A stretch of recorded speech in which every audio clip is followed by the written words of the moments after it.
चलो बच्चों आगे बढ़ते हैं और कुछ और क्वेश्चन सॉल्व करते हैं एमएसटी सीईटी के लिए। यहाँ पे देखो अभी आपको कुछ कॉम्प्लिकेटेड सर्किट देके रखा हुआ है। In the given circuit when the potential difference between the point B and D is zero the value of resistance X will be. अब देखो बी और डी के बीच में पोटेंशियल डिफरेंस जीरो है, इसका मतलब आपका ब्रिज बैलेंस्ड है। V B is equal to V D, potential difference zero है तो गैल्वेनोमीटर के थ्रू कोई करंट नहीं जाएगा, क्योंकि पोटेंशियल डिफरेंस दोनों के बीच में जीरो है तो गैल्वेनोमीटर से करंट नहीं जाएगा। आपका ब्रिज बैलेंस्ड है, bridge is balanced. Bridge balancing का कंडीशन क्या है? यहाँ का resistance R1 upon R2 is equal to R3 upon R4। पर यहाँ पे आप देखो काफ़ी कॉम्प्लिकेटेड तरीके से यहाँ पे देख के रखा हुआ है, इसमें एक रेजिस्टेंस मिसिंग है। जस्ट अ सेकेंड ना, मैं वो भी बना देता हूँ यहाँ पे, ये तो आएगा नहीं यहाँ पे। It is 15 ohm resistance, this is 15 ohm resistance. अब ए से लेकर बीच में जो भी रेजिस्टेंस होगा उसको टोटल हम R1 बोल देते हैं, बी से लेकर सी तक के टोटल रेजिस्टेंस को R2 बोल देते हैं, ये वाले को R3 बोल देते हैं और ये वाले को R4 बोल देते हैं। कंडीशन ये होगा R1 upon R2 is equal to R3 upon R4। और हमें x का वैल्यू ढूंढना है, x का वैल्यू यहाँ पे। तो आप क्या करो, पहले तो टोटल R1 R3 R4 और ये R2 ढूंढ लो, उसके बाद हम देखेंगे क्या करना है इसका। अब R1 कैसे ढूंढोगे? R1 तो डायरेक्ट आ जाएगा, दोनों रेजिस्टेंस सीरीज में हैं तो R1 में दोनों रेजिस्टेंस ऐड हो जाएगा, तो 15 प्लस 6 कितना हो जाएगा? 21 हो जाएगा। 15 प्लस 6 20 ओम का रेजिस्टेंस, R1 आपको मिल गया। दिस इज R1, ये आपको मिल गया। बात करते हैं R2 की। अब R2 में देखो गड़बड़ क्या है, X और 8 जो है ये अपने पैरेलल में है।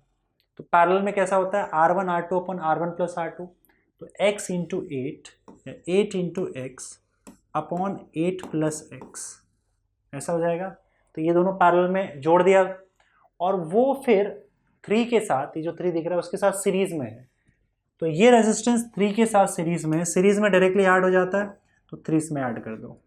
ये जो टोटल रेजिस्टेंस आपको मिला है वो R2 मिल जाएगा आपको। सो दिस इज R2, ये आपका R2 आ गया। अब R3 पे चलते हैं। R3 में क्या देखो, 6 और 6 पैरेलल में है, तो आप पैरेलल कॉम्बिनेशन में देखना, मैं यहीं पे निकाल लेता हूँ। 6 इंटू 6 अपॉन 6 प्लस 6 कितना हो जाएगा? 36 upon 12, that is equal to 3 ohm. आप शॉर्ट में भी याद रख सकते हो कि अगर दो सेम रेजिस्टेंस पैरेलल में होता है तो उसका पैरेलल कॉम्बिनेशन आधा हो जाता है। देखो ना, 6 का आधा 3 हो गया, तो 6 और 6 पैरेलल में है तो उसका parallel combination R1 into R2 upon R1 plus R2 हमें 3 ओम मिल गया, तो ये 3 प्लस 15। तो यहाँ पे अगर मैं R3 की बात करूँ, नहीं तो यहाँ पे आपको बता भी देता हूँ, 6 इंटू 6 अपॉन 6 प्लस 6, ये 6 और 6 का पैरेलल कॉम्बिनेशन हो गया, प्लस उसमें 15 ऐड कर दो, तो ये आपको सॉल्व करके 3 मिल जाएगा, 3 प्लस 15 और ये आपका 18 आ जाएगा। तो R3 का वैल्यू आपका 18 ओम आ गया। अब सीधा चलते हैं R4 की ओर। R4 क्या होगा बताओ? ये 4 और 4 पैरेलल में है, तो 4 इंटू 4 अपॉन 4 प्लस 4, और इसको आप 4 में ऐड कर दो, सॉरी क्योंकि 4 सीरीज में है। तो देखो इसको सॉल्व करोगे तो 16 अपॉन 8 2 आ जाएगा, 2 प्लस 4 और ये 6 आ जाएगा। तो आपका R4 का वैल्यू, क्योंकि ब्रिज बैलेंस है, तो R1 upon R2 is equal to R3 upon R4, R3 upon R4। थोड़ा सा लंबा चौड़ा प्रोसेस हो जाएगा। R1 का वैल्यू जो है वो है 21 और R2 का ये लंबा चौड़ा आपका 8x upon 8 plus X plus 3 is equal to R3 का वैल्यू 18 है और R4 का वैल्यू 6 है। तो 6 1 ज़ा 6, 6 3 ज़ा 18, ओके ठीक है। 3 1 ज़ा 3, 3 7 ज़ा 21। तो अगर आप इसको सॉल्व करोगे तो ये पूरा पार्ट वहाँ चला जाएगा और ये 7 यहाँ आ जाएगा। 7 तो यहाँ पे है ही, और ये पूरा पार्ट वहाँ जाने के बाद क्या हो जाएगा? 8x upon 8 plus X plus 3, ये 3 आपका यहाँ आ जाएगा तो 4 बन जाएगा। तो 8x अपॉन 8 प्लस एक्स, ये हो जाएगा आपका 4, क्योंकि 3 यहाँ की माइनस हो जाएगा। फिर ये हो जाएगा 8x is equal to 4 8 plus X तो 8x इज इक्वल टू 8 4 से 32 प्लस 4x, 4x यहाँ ले आओ तो 4x हो जाएगा, 8x minus 4x is equal to 32। तो यहाँ से 8 का वैल्यू आपको क्या, x का वैल्यू क्या मिल जाएगा, 4 4 4 4 8 से 32, 8 ओम। आपको x का वैल्यू 8 ओम मिल गया। That is option. इस टाइप का एक क्वेश्चन है। इस टाइप का एक और क्वेश्चन आगे आने वाला है, लेकिन मैं वो सॉल्व नहीं करूंगा, आपको होमवर्क दे रहा हूँ। इसी तरीके से जाना है, एग्जैक्टली सेम क्वेश्चन है, बस खाली वैल्यूज बदल दिए गए हैं। तरीका यही है, आपको ऐसे सॉल्व करना है। मैं बाकी क्वेश्चन में टाइम देता हूँ, नहीं तो बेवजह टाइम पास हो जाएगा, क्योंकि लेंथी क्वेश्चन है और कुछ नहीं। अगला क्वेश्चन देखते हैं। When an additional resistance of 1980 ohm is connected in series with a voltmeter, the scale division has 100 times larger value. इस टाइप का क्वेश्चन हम कर चुके हैं। देखो, वोल्ट मीटर में जब ये एक्सटर्नल रेजिस्टेंस 1980 ओम लगा दिया गया, अब वोल्ट मीटर में लगाया गया, तो जो अपना पहला वाला वोल्ट मीटर है, ओरिजिनल वोल्ट मीटर, उसको आप एज अ गैल्वेनोमीटर ले लो, ठीक है। और इसके अक्रॉस जो वोल्टेज आएगा उसको हम लोग VG ले लेंगे, VG, ठीक है। और अब ये X लगाने पर ऑब्वियस सी बात है कि आपका वोल्टेज ये V बढ़ चुका है। पहले VG इतना था, बाद में V बढ़ गया। और यहाँ पे स्केल देखो, स्केल कितना हुआ है, 100 टाइम्स लार्जर हो गया है। तो वोल्ट मीटर जो पहले मेजर कर रहा था VG, अब वो V मेजर कर रहा है, और वो अब 100 टाइम्स ज़्यादा मेजर कर रहा है। तो यहाँ पे देखो V अपॉन VG का वैल्यू आपका 100 आ जाएगा। आगे बढ़ते हैं, आगे बताइए क्या है। Resistance of the volt meter is, volt meter का रेजिस्टेंस मतलब आपको G का वैल्यू, जो ओरिजिनल रेजिस्टेंस है उसकी बात कर रहा है वो। तो ओरिजिनल रेजिस्टेंस मतलब यहाँ पे G हमने इसी को वोल्ट मीटर मान रखा था, पुराना वोल्ट मीटर। तो आपको एक्चुअली में G ढूंढना है यहाँ से, ठीक है। When additional resistance is connected in series with a volt meter, हाँ, तो पहला वाला वोल्ट मीटर है तो हमने G ही मान लिया उसको। तो यहाँ पे ये G आप लोगों को ढूंढना है। कैसे ढूंढोगे, तो आप क्या करो, फॉर्मूला यहाँ पे है आपका x का फॉर्मूला यूज कर लो, V अपॉन IG माइनस 1, यही है ना, V अपॉन IG माइनस, नहीं 1 नहीं आएगा, G आएगा यहाँ पे। ऊपर नीचे आप G से मल्टीप्लाई कर दोगे तो x is equal to VG upon IG into G minus G। तो x is equal to VG, IG into G आपका VG हो जाएगा। ये जो VG है that is IG into galvanometer का रेजिस्टेंस G। ये एक्चुअली गैल्वेनोमीटर नहीं बल्कि वोल्ट मीटर है। अगर आपका वोल्ट मीटर के साथ कुछ कनेक्ट करना है तो आपको जो पहला वाला वोल्ट मीटर है वो आप गैल्वेनोमीटर मान लो। ऐसे हमने एमीटर वाला के साथ किया था। अगर वो एमीटर के साथ कोई दूसरा रेजिस्टेंस लगा दे रहा है तो जो पुराना एमीटर है उसको आप गैल्वेनोमीटर मान लो, ऐसा। तो इसको गैल्वेनोमीटर मान लिया। तो उसने वोल्ट मीटर का रेजिस्टेंस ढूंढने बोला, मतलब पुराने वोल्ट मीटर का रेजिस्टेंस ढूंढने बोला है, और वो G ढूंढना है हमें इस इक्वेशन से। तो ये VG माइनस G आ गया, और यहाँ से आप G कॉमन ले सकते हो, तो V अपॉन VG माइनस 1 हो जाएगा। X का वैल्यू 1980 देके रखा हुआ है, G का वैल्यू ढूंढना है। V का value V upon VG directly दे रखा है ना, 100। आई थिंक ये सेम क्वेश्चन हमने किया हुआ था शायद। तो 1980 is equal to G into 98, तो G का वैल्यू यहाँ पे 20 ओम आ जाएगा। ये शायद किया हुआ था, ठीक है, 20 ओम, ऑप्शन ये आ जाएगा। बढ़े अगले क्वेश्चन की तरफ। In the following electrical network the value of I is, I कहाँ पे, यहाँ पे है।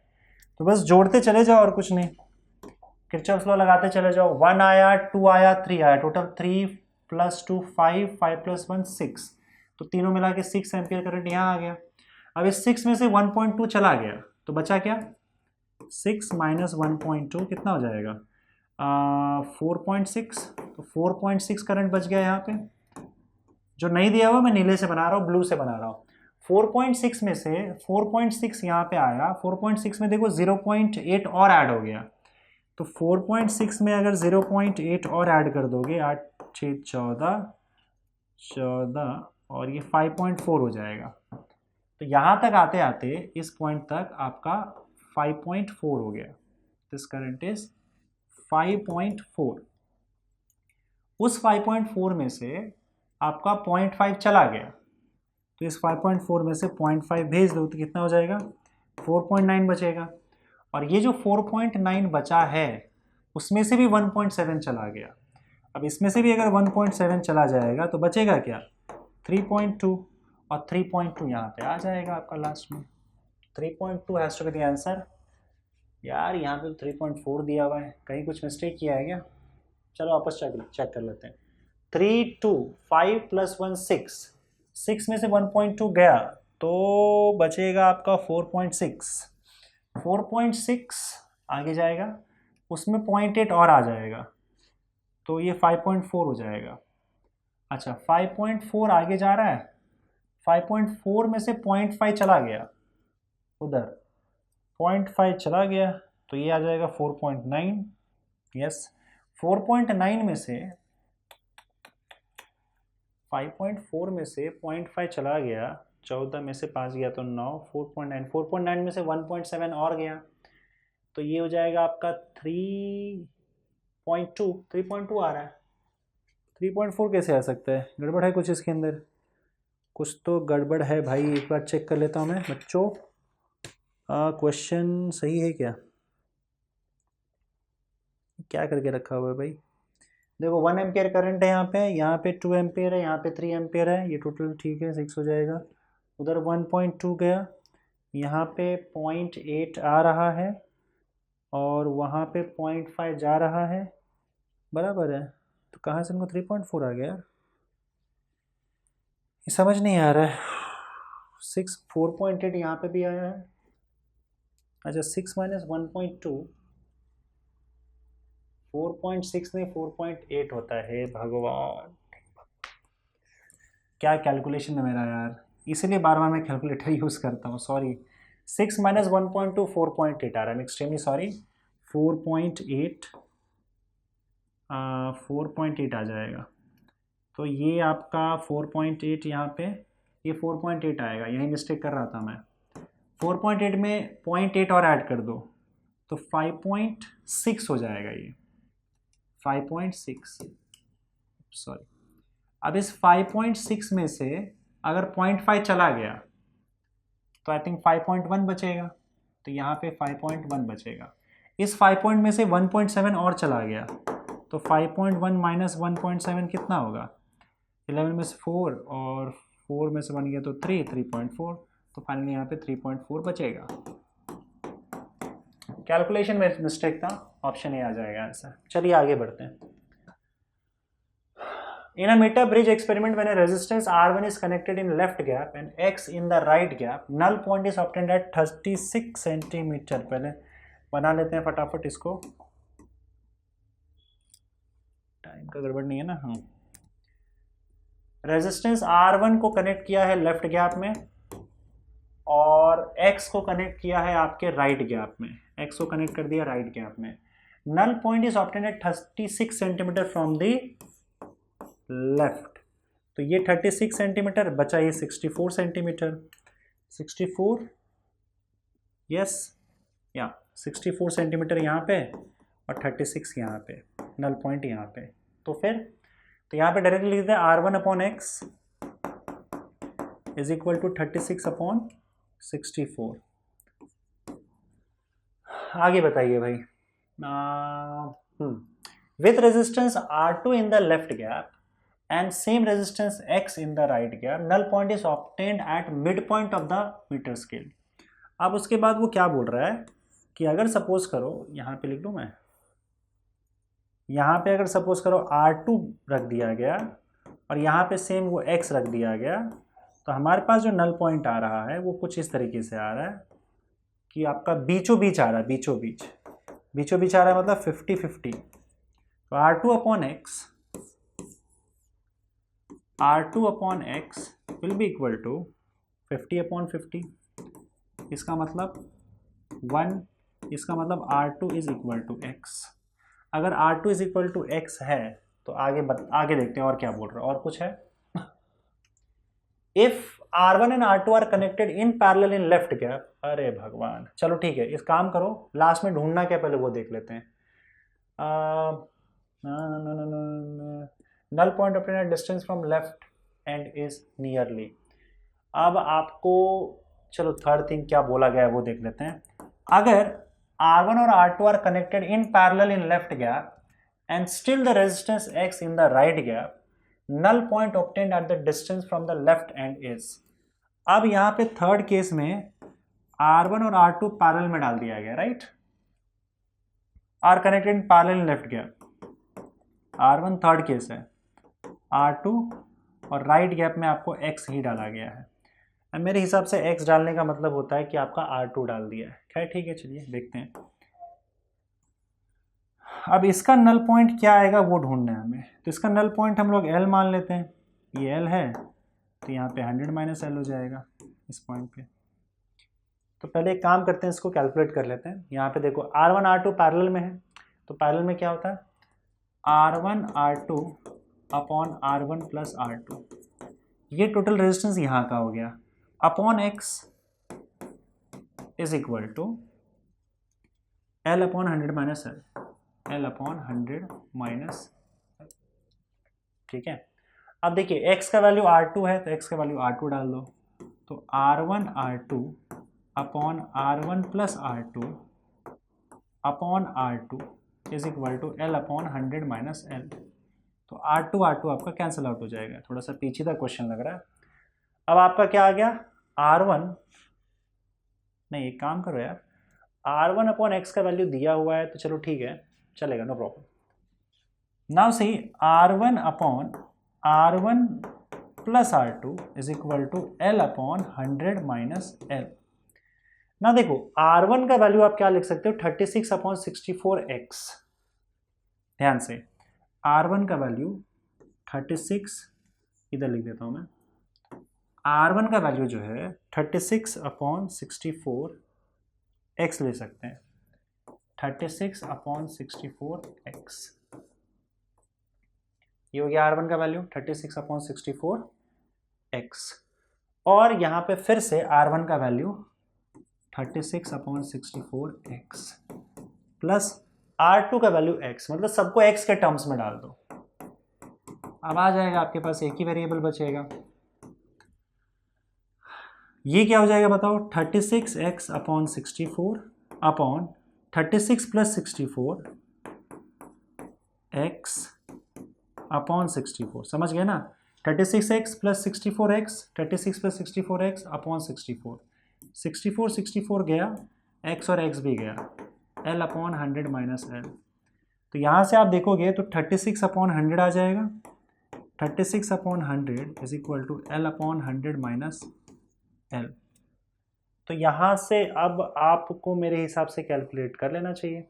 देखो L का वैल्यू क्या आ रहा है, मेरे हिसाब से 36 अपॉन 100, फिर से लिख देता हूँ मैं, 36 upon 100 is equal to L upon 100 minus L। तो ये हो जाएगा 3600 minus 36L is equal to 100L। 3600 minus 36L is equal to 100L, या so 3600 will be equal to 100L plus 36L। तो 3600 is equal to 136L हो जाएगा, 136L। तो L का वैल्यू आपका कितना आ जाएगा, 3600 अपॉन 136। अब ये देख लो कितना आएगा। सही, यहाँ पे आप पहले तो ऑप्शंस चेक कर लो क्या है आपका, 50 है, 73 है, 26 है, 62 है। तो 5726 पहले वो देख लो क्या आएगा आपका, उसी में क्लियर हो जाएगा। अब हम लोग को पता है 136 है और ये 3600 है, तो आई थिंक 2 ज़ा आ जाएगा, 3 ज़ा भी आ जाएगा। 136 इंटू 3 देख लेते हैं क्या होता है, 6 3 ज़ा 18, 3 3 ज़ा 9 10, 3 1 ज़ा 3, 308 आ रहा है। उससे ज़्यादा आगे तो नहीं जाएगा, क्योंकि नहीं, इससे भी ज़्यादा जा सकता है क्या, 136 4 ज़ा करके देख लेते हैं, 4 ज़ा तो आपका 136 और ऐड करोगे तो 400 हो जाएगा ना, नहीं आएगा।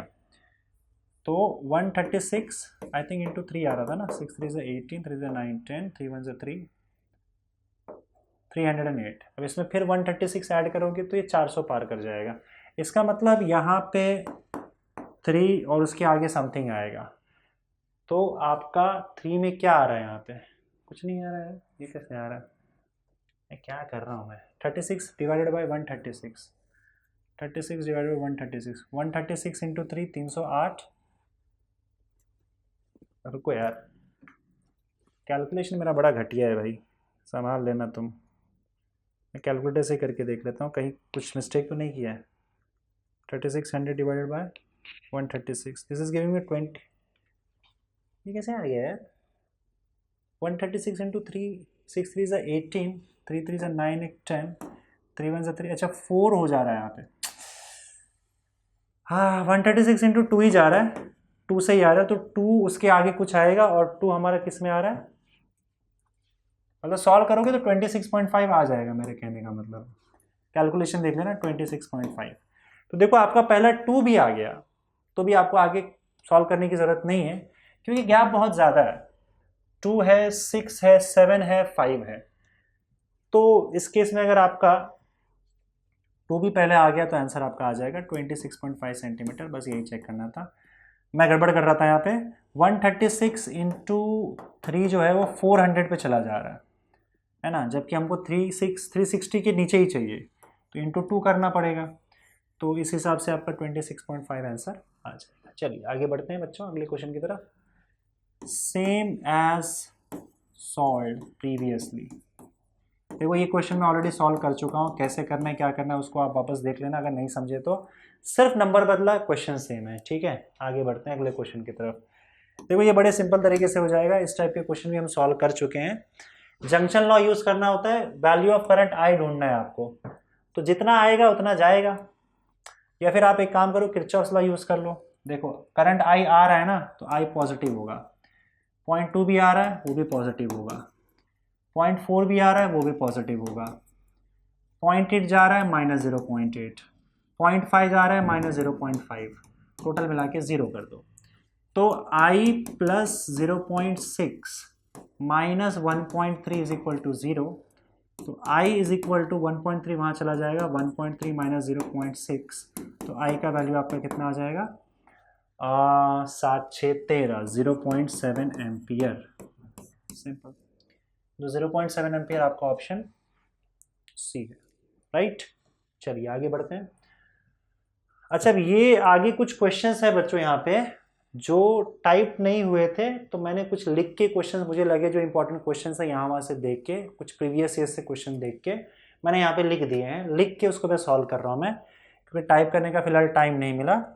तो हो सकता है आपके वो PDF में भी शायद ये ना हो, तो आप ये नोट डाउन कर लें। 3 से 4 क्वेश्चन है और ज़्यादा कुछ नहीं, यहाँ वहाँ से ढूंढ के डाल दिया मैंने। चलो देखते हैं। आई थिंक ये सारे मोस्टली प्रीवियस ईयर्स के ही क्वेश्चन हैं, अगर नहीं हो तो आप ये नोट डाउन कर लेना खुद से, शायद हो सकता है आपको PDF में ना मिले, मैं चेक करूँगा, देखता हूँ कि वहाँ पे अगर बाद में डाल पाया तो ठीक है, मैं भूल गया तो आप इसको नोट डाउन कर सकते हो। यहीं पे ये लिखा हुआ खुद से है तो शायद PDF में ना हो शायद आपके। चलो देखते हैं। Metre bridge wire has resistance 1 ohm per metre. अब देखो 1 ओम पर मीटर है, यानी कि रेजिस्टेंस पर यूनिट लेंथ का वैल्यू देके रखा हुआ है, कितना 1 ओम पर मीटर, ठीक है। अब ये मीटर ब्रिज है, मीटर ब्रिज का लेंथ जो होता है वो 1 मीटर होता है, तो R/1 इज इक्वल टू 1 हो जाएगा। R/L 1 दिया हुआ है, तो R/1 इज इक्वल टू 1, तो इसका मतलब मीटर ब्रिज वायर का रेजिस्टेंस टोटल 1 ओम है। ये मीटर ब्रिज वायर है, यहाँ से लेकर यहाँ तक 1 मीटर का होता है, इसका टोटल रेजिस्टेंस आपका कितना दिया हुआ है, 1 ओम दिया हुआ है। चलो बढ़िया। Find current drawn from battery if bridge is balanced. अब ये ब्रिज बैलेंस्ड है, मतलब ये नल पॉइंट है, नल पॉइंट है, इसका मतलब क्या, 4/y will be equal to 40/60, 40/60 that is equal to 2/3। तो इसका मतलब 4/y इज इक्वल टू 2/3, तो y का वैल्यू 4 3 से 12/2 दैट इज इक्वल टू 6 ओम हो जाएगा। तो हमें y का वैल्यू मिल गया। अब ये पूछा गया है कि current drawn from the battery, ये आई पूछा है। तो अब इस केस में आपको क्या करना है, गैल्वेनोमीटर पहले तो हटा के निकाल दो, क्योंकि ब्रिज बैलेंस है, बैलेंस दिख रहा है, गैल्वेनोमीटर से करंट जाएगा नहीं, नल पॉइंट है ये। तो आपका सर्किट कुछ ऐसे बन जाएगा, देखो ऊपर आपका 4 ओम का रेजिस्टेंस, यहाँ पे आपका कितना है, y का वैल्यू 6 ओम का रेजिस्टेंस। ना गैल्वेनोमीटर को निकाल के फेंक दिया, नीचे आ जाओ। अब सुनो, अगर टोटल 1 ओम का रेजिस्टेंस यहाँ से लेकर यहाँ तक है, तो resistance is directly proportional to length. आप देखो रेजिस्टेंस जो होता है it is directly proportional to length, जितना बड़ा लेंथ उतना ज़्यादा रेजिस्टेंस और प्रोपोर्शनल होता है। तो अगर टोटल 100 सेंटीमीटर में 1 ओम का रेजिस्टेंस है तो 40% लेंथ आपका यहाँ है, 60% वहाँ पे, तो 40% रेजिस्टेंस भी यहाँ होगा, 60% वहाँ होगा। मतलब ये जो वायर दिख रहा है आपको अपने आप में, इसको अगर मैं सपोज करूँ यहाँ पे रेजिस्टेंस से रिप्रेजेंट करूँ तो यहाँ का जो रेजिस्टेंस होगा दैट विल बी, अब 1 ओम है ना तो उसका 40% कितना होगा 0.4 ओम, अब बाकी 0.6 ओम रेजिस्टेंस यहाँ पे चला जाएगा। मतलब यहाँ से लेकर यहाँ तक अपने वायर में भी कुछ ना कुछ रेजिस्टेंस होता है। तो रेजिस्टेंस, टोटल रेजिस्टेंस उन्होंने पोटेंशियोमीटर वायर का 1 ओम दिया हुआ है। तो 40 सेंटीमीटर यहाँ, 60 सेंटीमीटर यहाँ, मतलब 40% वायर यहाँ है, तो 40% 1 ओम का 40% कितना होगा 0.4 ओम, और इसका 0.6 ओम। या आप ऐसे कर सकते हो कि resistance per unit length constant होता है, वायर का रेजिस्टेंस पर यूनिट लेंथ जो होता है वो हमेशा कांस्टेंट होता है, तो इससे भी आप निकाल सकते हो। तो इस वाले केस में अगर रेजिस्टेंस में R1 मान लूँ तो R1/L will be equal to, जो दिया हुआ है आपका रेजिस्टेंस पर यूनिट लेंथ कितना 1 दिया हुआ है विच इज इक्वल टू 1, तो 1 हो जाएगा। तो R1 का value 1 into L that is equal to, अब ये मीटर में लेना आपको, 40 सेंटीमीटर मतलब 40 इंटू 10⁻², दैट इज 0.4 ओम। तो आप ऐसे भी निकाल सकते हो। वैसे आप R2 निकाल लो तो 0.6 ओम आ जाएगा, पर इसको करने की जरूरत नहीं, डायरेक्ट दिख रहा है 40% 1 का इधर आ जाएगा, 60% वहाँ चला जाएगा। तो 1 को अगर बांटोगे तो 0.4 ओम यहाँ पे, 0.6 ओम यहाँ पे। तो अब नीचे वाला जो वायर है उसको मैं यहाँ पे ऐसे बना रहा हूँ रेजिस्टेंस के फॉर्म में, जो कि 0.4 ओम का रेजिस्टेंस, और वहाँ पे आपका 0.6 ओम का रेजिस्टेंस। कुछ इस तरीके से आपका सर्किट बन जाएगा, ठीक है।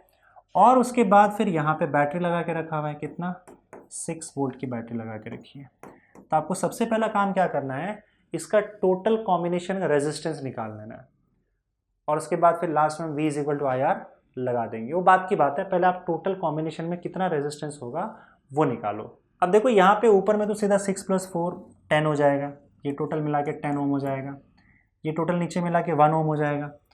तो अगर आप यहाँ पे देखोगे, इसको कन्वर्ट करोगे, मैं यहाँ कर देता हूँ, इसको यहाँ बना देता हूँ, तो ऊपर वाले का क्या हो जाएगा टोटल 10 ओम हो जाएगा, और नीचे वाले का 0.6 0.4, तो ये आपका टोटल 1 ओम हो जाएगा। अच्छा, वैसे इसको अलग करने की भी ज़रूरत नहीं थी, आपने सिंगल वायर ही बना दिया था ना, गैल्वेनोमीटर हटा दिया था, तो टोटल 1 ओम का रेजिस्टेंस है, तो आप सीधा 1 ओम लिखोगे तो भी चल जाएगा और इसको हमने लगा दिया बैटरी के साथ, 6 वोल्ट की बैटरी। अब पैरेलल कॉम्बिनेशन, 10 और 1 का पैरेलल कॉम्बिनेशन, तो 10 और 1 का पैरेलल कॉम्बिनेशन क्या होगा बताओ। 10 और 1 का पैरेलल कॉम्बिनेशन 10 × 1/10 + 1, ये आपका टोटल रेजिस्टेंस R हो जाएगा। पैरेलल में ऐसे ही होता है ना, 2 के लिए 10 × 1/10 + 1, तो कितना हो जाएगा 10/11 ओम का रेजिस्टेंस है। तो अब आपका एक सिंगल सर्किट बन जाएगा जिसमें रेजिस्टेंस का वैल्यू 10/11 ओम और पोटेंशियल डिफरेंस 6 वोल्ट बैटरी का, और करंट I फ्लो हो रहा है।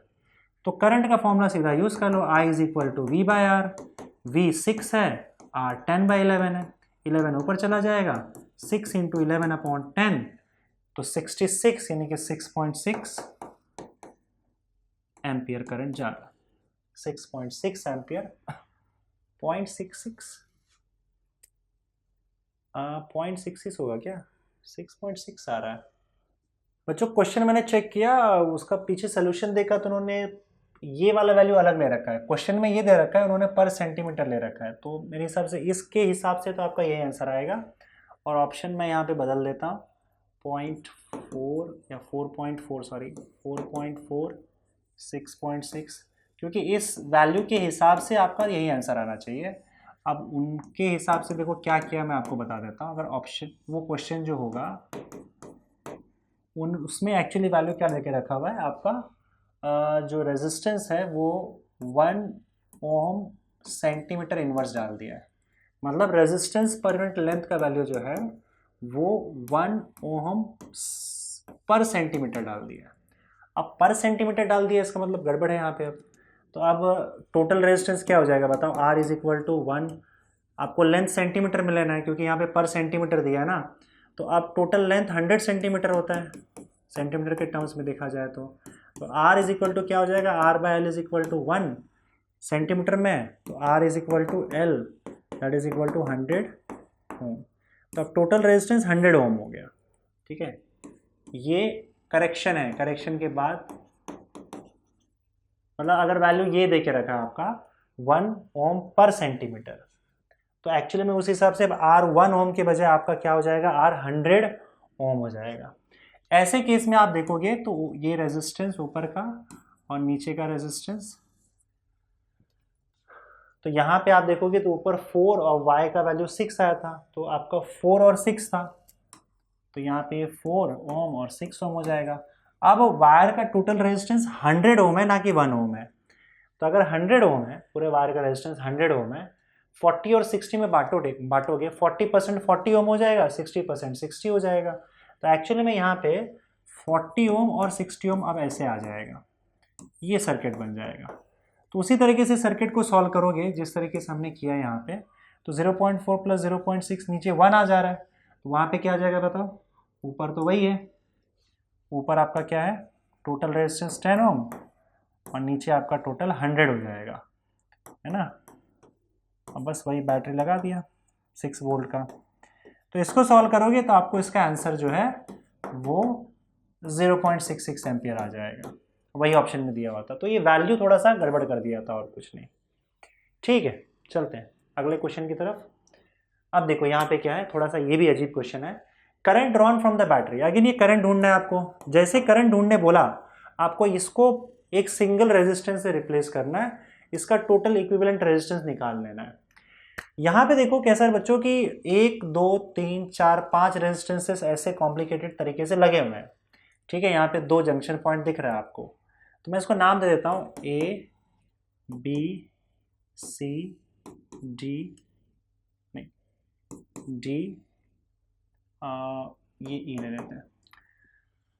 जनरली 5 रेजिस्टेंसेस अगर ऐसे होते हैं, 5 या फिर 5 से ज़्यादा, तो मोस्ट ऑफ द केसेस में वो व्हीटस्टोन नेटवर्क बनाते हैं।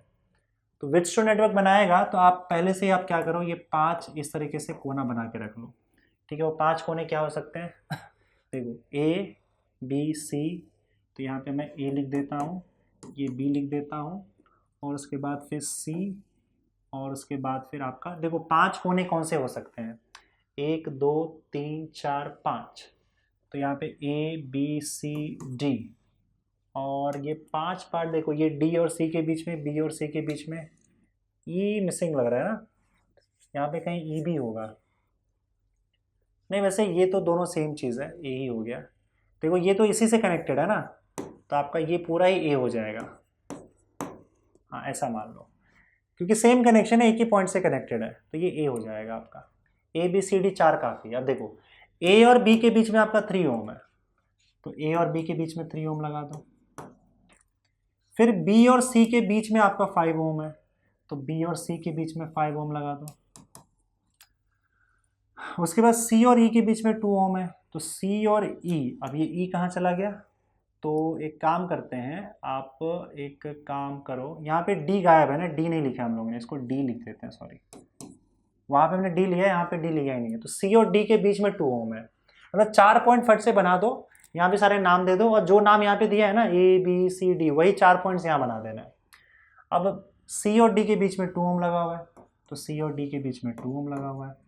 बी और यहाँ पे कौन सा हो गया, ये वाला 3 ओम हो गया, ये वाला 5 ओम हो गया, और ये वाला 2 ओम हो गया। आयो 3 5 और 2 बचा 2 ओम, वो बी और डी के बीच में।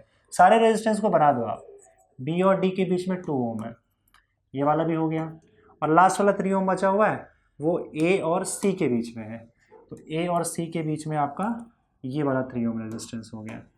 ठीक है, और आपका बैटरी ए और डी के बीच में लगा हुआ है, तो ए और डी के बीच में आपका बैटरी लगा हुआ है 6 वोल्ट का, इसके थ्रू करंट हमको फ्लो करवाना है। भाई देखो सिंपल है, ब्रिज बैलेंस्ड है, आप क्लियरली देख सकते हो, ब्रिज इज बैलेंस्ड, क्योंकि 3/2 दोनों साइड आ रहा है, 3/2 दोनों साइड में R1/R2 is equal to R3/R4 आ रहा है। ब्रिज बैलेंस है, तो इसका मतलब इसके थ्रू करंट नहीं जाएगा, इसको निकाल के फेंक दो। अब आप इसको निकाल के अगर फेंक दोगे, ये वाले पार्ट को निकाल कर फेंक दो, क्योंकि इसके थ्रू करंट नहीं जा रहा है, उसका रहने का कोई मतलब नहीं है। तो आप बताओ मुझे ऊपर क्या बचेगा रेजिस्टेंस? ऊपर देखो 3 + 2 5 हो जाएगा, ऊपर रेजिस्टेंस आपका 3 + 2 5 ओम हो जाएगा, और नीचे भी 3 + 2 5 हो जाएगा, तो नीचे भी 5 हो जाएगा, और इसमें अब लगी है बैटरी आपकी। अब 5 और 5 का पैरेलल कॉम्बिनेशन 5 × 5/5 + 5, ये आपका R हो जाएगा, तो 25/10 दैट इज 2.5। तो अब रेजिस्टेंस टोटल आपका आ गया 2.5, और बैटरी आपकी लगी हुई कितने की? 6 वोल्ट की, 6 वोल्ट।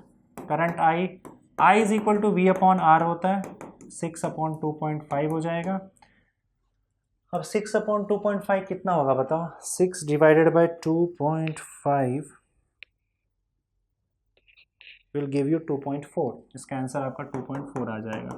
तो 2.4 ampere is your answer and that is option. ठीक है, क्लियर है? इस टाइप का क्वेश्चन है, थोड़ा सा यहाँ वहाँ क्वेश्चन है, इसलिए जानबूझकर मैंने उठाया इन सबको। What is current through ammeter A में कितना करंट जा रहा है? तो ये तो किरचॉफ लॉ से हो जाएगा, जंक्शन लॉ से। 11 आया, उसमें से 3 इधर गया, तो बचा कितना? 8 इधर जाएगा। ठीक है, अब देखो इस पॉइंट पे क्या होगा, यहाँ से 3 आया, यहाँ से 5 आया, तो टोटल 8 यहाँ ट्रैवल करेगा, 8 एम्पियर। और अब यहाँ पे देखो 8 आ रहा था, उसमें से 5 निकल गया, तो बचा 3, तो 3 एम्पियर आएगा यहाँ पे। समझे कि नहीं? अभी 8 एम्पियर यहाँ से आ रहा है, कुछ करंट वहाँ जाएगा, पता नहीं कितना जाएगा। अब यहीं से देख लेते हैं हम लोग, 3 एम्पियर करंट यहाँ पे आया। अब 3 एम्पियर आया तो 5 कैसे जा सकता है? ये तो पॉसिबल ही नहीं है। इसका मतलब 3 यहाँ से आया तो ऊपर से कुछ आया रहेगा, ऊपर से 2 एम्पियर आया रहेगा, अब वो टोटल मिला के आपका 5 यहाँ चला गया, तो एमीटर के थ्रू 2 एम्पियर करंट फ्लो हो रहा है। अच्छा, ये यहाँ से भी देख लेते हैं, 8 में से 2 यहाँ पे गया, तो बचा कितना? 6 एम्पियर करंट, और फिर 6 और 5 मिला के वापस से 11 एम्पियर आया, तो जो 11 एम्पियर आ रहा था वो यहाँ से निकल गया आपका। समझ गए? तो इस तरीके से आपका, अब मैं क्वेश्चन यार यहाँ पे कुछ और था, क्योंकि मैंने यहाँ पे लिख दिया है सब कुछ, तो एक काम करते हैं, 2 एम्पियर समझ गया ना कैसे आया? मैं इसको वापस से हटा देता हूँ सब कुछ, अब इससे ज़्यादा हटेगा नहीं। ठीक है, क्वेश्चन आपको मिल जाएगा यहाँ पे, कैसे सॉल्व करते हैं मैं सब हटा देता हूँ। ये नहीं दिया हुआ था यहाँ पे, ये भी नहीं दिया हुआ था, तो आपका ये एम्पियर ऐसा था, और ये आपका 8 एम्पियर यहाँ पे भी, ये भी नहीं दिया हुआ था ना, बस यहाँ पे इतना दिया हुआ था कुछ क्वेश्चन। यहाँ पे क्या दिया हुआ था, तो वो क्वेश्चन ही चेक कर लेता हूँ यार, क्या टाइम पास कर।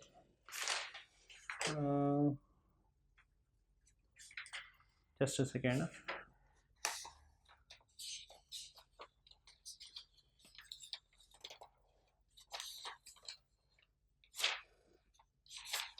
किधर गया, कहाँ का क्वेश्चन था ये? ये वाला 3 दिया हुआ है, यहाँ पे 5 दिया हुआ है, यहाँ पे 5 एम्पियर दिया हुआ है, और यहाँ पे 5 एम्पियर जा रहा है, बस इतना ही दिया हुआ है। ओके, अब जो नहीं दिया हुआ है उसको मैं ब्लू कलर से बना लेता हूँ, ताकि आपको पता चले कि क्या नहीं दिया हुआ था, क्वेश्चन क्या था। 3 गया, अब 11 में से 3 गया, तो यहाँ पे कितना आ जाएगा बताओ? 8 आ जाएगा, और 8 में से 5 ऊपर गया, तो 3 यहाँ आ जाएगा, और 3 + 5 यहाँ पे हो जाएगा 8 एम्पियर। इस 8 में से ऑब्वियस बात है, 3 में ऊपर से कुछ आएगा तो ही 5 बनेगा ना, तो ऊपर से 2 एम्पियर आएगा, तो आपका आंसर तो आपको यही मिल गया। और हालांकि यहाँ पे 2 एम्पियर जाएगा, तो बाकी बचा हुआ 6 एम्पियर यहाँ पे आ जाएगा, 6 और 5 मिला के 11 एम्पियर यहाँ पे आ जाएगा। आया था 11, गया 11, तो 2 एम्पियर आपका आंसर है। चलिए आगे बढ़ते हैं अगले क्वेश्चन की तरफ। देखो यहाँ पे क्या दिया हुआ है आपका, value of current I is, current I का यहाँ पे है। चलो ऐसे क्वेश्चन में आपको जो सर्किट दिया हुआ है, आपको बस किरचॉफ्स लॉ यूज करना है। आपको अज्यूम करना पड़ेगा करंट कहाँ कहाँ जा रहा है, तो मैं फिर से ब्लू पे आ जाता हूँ। अब यहाँ पे तो पहले से उन्होंने दे रखा है कि करंट यहाँ अज्यूम करना है, तो करंट आई नीचे जा रहा है। अब यहाँ से मैं अज्यूम कर रहा हूँ कि करंट इस वाले पार्ट में, इस ब्रांच में ऐसे जा रहा है, करंट ऐसे जा रहा है, इसको मैं I1 ले लेता हूँ। तो करंट I1 ऐसे जा रहा है, तो मतलब यहाँ पे भी जाएगा और यहाँ पे भी जाएगा। I1 में से, I1 जो आ रहा था उसमें से I नीचे चला गया, बचा हुआ करंट आगे चला जाएगा, I1 में से I तो माइनस हो गया, इसमें चला गया, बाकी बचा हुआ करंट ऐसे फ्लो होगा यहाँ पे, ठीक है। तो पूरे सर्किट में करंट फ्लो हो रहा है अच्छे से, इस पूरे ब्रांच में I1 फ्लो हो रहा है, इस पूरे ब्रांच में I फ्लो हो रहा है, और इसमें I1 माइनस I फ्लो हो रहा है। आपको क्या करना है, I निकालना है, किरचॉफ्स लॉ यूज़ करना है, एक इस सर्किट में यूज़ कर लो, एक सर्किट में यूज़ कर लो, तो हो जाएगा, दो इक्वेशन मिल जाएगा आपको, A F E B A F E B A. एक सेकेंड ना, just a second, I think दो क्वेश्चंस और बचे हुए हैं, if I am not wrong, ठीक है। तो ए एफ ई बी ए, इसमें आते हैं ए, अब देखो आप नेगेटिव से पॉजिटिव पे जा रहे हो तो आपका पॉजिटिव आ जाएगा, फाइनली आप पॉजिटिव पे जा रहे हो तो ईएमएफ पॉजिटिव आएगा। करंट के, अच्छा यहाँ पे भी आप देखो ये है ईएमएफ है, अगेन आप पॉजिटिव पे जा रहे हो तो +6 आ जाएगा, और फिर आप करंट के डायरेक्शन में जा रहे हो तो नेगेटिव आ जाएगा, -28 इंटू I1 माइनस I, ठीक है, टोटल मिला के 0। तो ये हो जाएगा, इसको वहाँ भेज दो, तो 28 I1 minus I is equal to 14, 8 + 6 14 हो जाएगा। एक इक्वेशन को यहाँ से मिला, दूसरा देखते हैं, फिर इस पर आते हैं वापस। दूसरा आपको मिल जाएगा I1 माइनस I के लिए, इसमें चले जाते हो, B E D C B, B E D C B, तो बी से लेकर ई तक जाओगे तो आप नेगेटिव पे जा रहे हो, देखो पॉजिटिव से नेगेटिव पे आ रहे हो तो -6 हो जाएगा, उसके बाद फिर यहाँ से फिर पॉजिटिव पे जा रहे हो, आप ऐसे जा रहे हो ना, फाइनली पॉजिटिव पे जा रहे हो तो +12 हो जाएगा, फिर उसके बाद आप करंट के डायरेक्शन में जा रहे हो तो -54 इंटू I1 मिला के 0। अच्छा, इस प्रोसेस में I कहीं आया नहीं क्या? नहीं, यहाँ पे नहीं आया, यहाँ पे I1 आया, तो यहाँ से आपको I1 का वैल्यू मिल जाएगा, फिर आप उसको सब्स्टिट्यूट कर देना ऊपर तो आपको I का वैल्यू मिल जाएगा। तो ये इक्वेशन 1 है। तो देखो आप उसको ऊपर उधर लेके जाओ तो 54 I1 इज इक्वल टू -6 + 12 हो जाएगा, तो 54 I1 इज इक्वल टू 6 हो जाएगा आपका, तो 6 1 6 9 तो I1 का वैल्यू 1/9 आ जा रहा है आपका, I1 is equal to 1/9 ampere. इसको इक्वेशन 1 में डाल दो, तो इक्वेशन 1 को आप थोड़ा सा और रीअरेंज कर सकते हैं, 14 2 28 होता है ना, 1 इंटू 2, तो I1 minus I is equal to 1/2 हो जाएगा इक्वेशन 1, I1 माइनस I 2 उधर चला जाएगा 1/2, तो 1/9 minus I is equal to 1/2, तो I is equal to 1/9 minus 1/2, तो I का वैल्यू आपका क्या आ जाएगा, 2 - 9/18 और -7/18 एम्पियर, -7/18 एम्पियर आ रहा है, -7/18 ऑप्शन ए। इसका मतलब देखो, नेगेटिव का मतलब ये होता है कि करंट का डायरेक्शन यहाँ पे गलत एज्यूम किया गया है, मतलब करंट ऊपर की ओर जा रहा है और वैल्यू उतना ही है 7/18। तो ये किरचॉफ्स लॉ आप ऐसे लगा सकते हो इस केस में। चलिए आगे बढ़ते हैं अगले क्वेश्चन की तरफ। Last 2 questions. A cell of EMF is whose internal resistance is to be determined is balanced at 243 centimeter length of a potentiometer wire. When the cell of EMF is shunted by a resistance of 3, अच्छा यहाँ पे देखो cell EMF जो है, EMF का balancing length दिया हुआ है, तो EMF का बैलेंसिंग लेंथ L1 होता है, तो L1 का वैल्यू आपको 243 दिया हुआ है। अब शंट करने के बाद, पोटेंशियोमीटर याद ही होगा, शंट करने के बाद मैंने रेजिस्टेंस ऑफ 3 ओम में शंटेड, तो शंट वाला रेजिस्टेंस 3 ओम है, तो बैलेंस पॉइंट इसका 81 सेंटीमीटर आता है, तो वो L2 होता है, वो आपका 81 सेंटीमीटर आ जाएगा। इंटरनल रेजिस्टेंस आपको ढूंढना है, तो R is equal to R L1/L2 -1, सीधा फॉर्मूला है, 3 L1 का value 243 divided by 81 -1, 243 divided by 81 -1, direct कर रहा हूँ मैं यहाँ पे, 243 divided by 81 will give you 3, 3 - 1 हो जाएगा 2, 3 - 1 which is equal to 3 multiplied by 2 that is equal to 6 ohm, और ये आपका 6 ओम हो गया। कई क्वेश्चन ऐसे सॉल्व कर चुके हैं हम लोग। तो बच्चों लास्ट क्वेश्चन पे यहाँ पे आ रहे हैं हम लोग, देखते हैं क्या है। लेट मी जस्ट सी, एक सेकेंड ना। The length of a potentiometer wire is L. A cell of EMF is balanced at a length L/3 from the positive end of the wire. If the length of the wire is increased by L by 2, at what distance will the same cell give a balance point? देखो, अगर wire का length बड़ा कर दिया तो potential gradient change जाएगा. पहले हम पोटेंशियल ग्रेडियंट देख लेते हैं. पहले केस में पोटेंशियल ग्रेडियंट के है. के का फॉर्मूला क्या होता है पहले वो देखो. के का फॉर्मूला होता है एप्सिलॉन आर अपॉन यार ये तो कॉम्प्लिकेटेड हो जाएगा. हाँ if the length of the wire is increase by L by 2 तो उसका तो रेजिस्टेंस भी बढ़ जाएगा. क्या टाइम पास करवा रहा है. R L into R plus internal resistance plus R E. अब मैं यहाँ पे क्या मान के चलो, ऐसे तो होने वाला नहीं है, तो हम यहाँ पे हमको एक अजम्पशंस लेना पड़ेगा. अज्यूम करते हैं कि आपका इंटरनल रेजिस्टेंस सेल का और एक्सटर्नल रेजिस्टेंस दोनों जीरो है, नहीं तो सॉल्व नहीं कर पाओगे. तो ऐसे केस में के का वैल्यू क्या हो जाएगा, epsilon R upon L into R. Epsilon R upon L दोनों जीरो कर दिया, आर और आर कैंसिल, तो के का वैल्यू एप्सिलॉन अपॉन एल हो जाएगा. ठीक है, ये रहा के का वैल्यू. तो पहले केस में के है, K1 का वैल्यू हो जाएगा एप्सिलॉन अपॉन, पहले केस में लेंथ L है. अब यहाँ पे क्योंकि वायर का लेंथ इंक्रीज कर दिया है तो आपका पोटेंशियल ग्रेडियंट भी चेंज हो जाएगा. Potential gradient epsilon upon L. Second case में अब एप्सिलॉन तो वही रहने वाला है, हमने बैटरी चेंज नहीं किया है. लेंथ देखो क्या बोला है, if the length of the wire is increased by L by 2, मतलब वायर का लेंथ पहले L था, अब उसमें L by 2 और ऐड किया है. देखो इंक्रीज्ड बाय L by 2 है, मतलब पहले L था तो अब L प्लस L by 2 हो जाएगा. तो आपका K2 का वैल्यू क्या हो जाएगा, एप्सिलॉन अपॉन 3L by 2 हो जाएगा, राइट. और 2 ऊपर चला जाएगा तो K2 का वैल्यू 2/3 एप्सिलॉन बाय L हो जाएगा. ये K2 आ गया. अब उसके बाद क्या है, यहाँ पे फिर से क्वेश्चन पढ़ते हैं कि पहला लेंथ जो बैलेंस हो रहा है, बैलेंसिंग लेंथ पहले केस में L by 3 पे बैलेंस किया जा रहा है. आप देख सकते हो यहाँ पे पहला लेंथ जो बैलेंस हो रहा है वो L by 3 पर बैलेंस किया जा रहा है. तो और सेकेंड बैलेंसिंग लेंथ आपको ढूंढना है, at what distance will the same cell gives a balance point.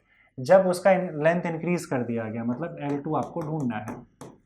ठीक है, सेकेंड बैलेंसिंग लेंथ ढूंढना है. तो पहला बैलेंसिंग लेंथ L by 3 है, सेकेंड बैलेंसिंग लेंथ आपको ढूंढना है. तो ये जो E है आपका, उसको बैलेंसिंग लेंथ कैसे ढूंढते हैं हम लोग, K इंटू L ढूंढते हैं. तो पहला केस है तो K1 आ जाएगा और L1 आ जाएगा. तो E is equal to K1 का वैल्यू एप्सिलॉन बाय L और आपका L by 3 वहाँ से आ जाएगा, L और L कैंसिल, तो E का वैल्यू एप्सिलॉन बाय 3 आ जाएगा आपका पहले केस में. सेकेंड केस में E is equal to K2 into L2 आएगा. K2 का वैल्यू आप देख सकते हो 2 एप्सिलॉन अपॉन 3L और L2 का वैल्यू हम लोग को ढूंढना है. तो ये E आ जाएगा, इक्वेशन 1, ये इक्वेशन 2, और फ्रॉम 1 and 2 क्योंकि दोनों का सेम वैल्यू है, फ्रॉम 1 and 2 E का वैल्यू एप्सिलॉन बाय 3 है, तो एप्सिलॉन बाय 3, और इक्वेशन 2 में E का वैल्यू 2 एप्सिलॉन बाय 3L है, 2 एप्सिलॉन बाय 3L है, और ये L2 है ना. तो एप्सिलॉन एप्सिलॉन यहाँ से गया, 3 और 3 यहाँ से गया, L2 का वैल्यू L by 2 आ जाएगा. So L by 2 is your answer and that is option C. ये थोड़ा सा अलग क्वेश्चन था, नो प्रॉब्लम, बढ़िया था. तो फाइनली बच्चों आपका ये जो चैप्टर है करंट इलेक्ट्रिसिटी वो भी होता है खत्म. Thank you.